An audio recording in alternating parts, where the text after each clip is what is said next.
सच्चा भारतीय वो जो भारत के संविधान पे भरोसा रखता हो, उस संविधान पे जो हर सच्चे भारतीय को अपने द्वारा चुनी गई सरकार से सवाल पूछने की अनुमति देता है, अधिकार देता है और हिम्मत भी देता है। आज चीन और पाकिस्तान के बीच जो मिलीभगत हो रही है, जो ऑपरेशन सिंदूर के वक्त देखने को मिली, प्रधानमंत्री जी लफ्फाजी करते हुए कहते हैं कि छोटी छोटी आंख वाले गणेश जी, तब भी चीन का नाम लेने की हिम्मत नहीं दिखा पाते। आप पीएम केयर फंड में पैसे भी ले लेते हो चीन की ब्लैकलिस्टेड कंपनी से। हर सच्चा भारतीय जानना चाहता है कि आप ऐसा क्यों।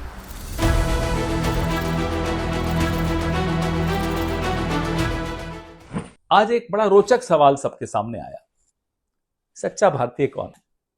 सच्चा भारतीय वो जो भारत के संविधान पे भरोसा रखता हो, उस संविधान पे जो हर सच्चे भारतीय को अपने द्वारा चुनी गई सरकार से सवाल पूछने की अनुमति देता है, अधिकार देता है और हिम्मत भी देता है। आज 150 करोड़ लोगों के मन में कई सवाल हैं चीन को लेकर। विशेष तौर पे आज चीन पर ही बात कर रहे हैं कि अगर कोई घुसा ही नहीं है, कोई आया ही नहीं है हमारी सीमाओं में, जो कि क्लीन चिट में प्रधानमंत्री ने जून 2020 में कहा था चीन के लिए, तो गलवान में हमारे 20 बहादुर शहीद कैसे हुए? यह हर व्यक्ति के मन में सवाल है। आज चीन और पाकिस्तान के बीच जो मिलीभगत हो रही है, जो ऑपरेशन सिंदूर के वक्त देखने को मिली, हम सब हैरान हैं कि किस तरह की विदेश नीति है हमारी। यह सवाल पूछना हमारा हक है, यह हक हमें संविधान से मिलता है। आज ये एक और सवाल हर सच्चे भारतीय के मन में है कि चीन पर से वीजा रेस्ट्रिक्शंस क्यों हटा दी गई? आप प्रधानमंत्री जी लफ्फाजी करते हुए कहते हैं कि छोटी छोटी आंख वाले गणेश जी, तब भी चीन का नाम लेने की हिम्मत नहीं दिखा पाते आप। फिर आप व्यापार भी चालू रखते हो चीन के साथ, आप वीजा रेस्ट्रिक्शंस भी हटा देते हो चीन पर से, आप पीएम केयर फंड में पैसे भी ले लेते हो चीन की ब्लैकलिस्टेड कंपनीज से। यह हर सच्चा भारतीय जानना चाहता है कि आप ऐसा क्यों करते। एसपी लेह के उन्होंने स्पष्ट रूप से कहा कि 26 ऐसे पेट्रोलिंग पॉइंट्स हैं जहां हम अब नहीं जा पा रहे हैं।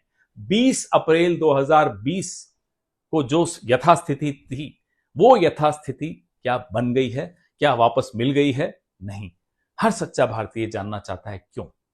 और जब सच्चा भारतीय पहलगाम में हुई आतंकी हमले से दुखी होता है, आहत होता है, क्रोधित होता है, तो वो सवाल पूछता है अपनी सरकार से। तब क्या कोई उन्हें पलट कर ये कह सकता है कि आप तो पहलगाम गए नहीं, आप क्यों सवाल पूछ रहे हो? जी नहीं, नहीं पूछ सकता। सवाल पूछे जाएंगे, जवाब मिलने चाहिए।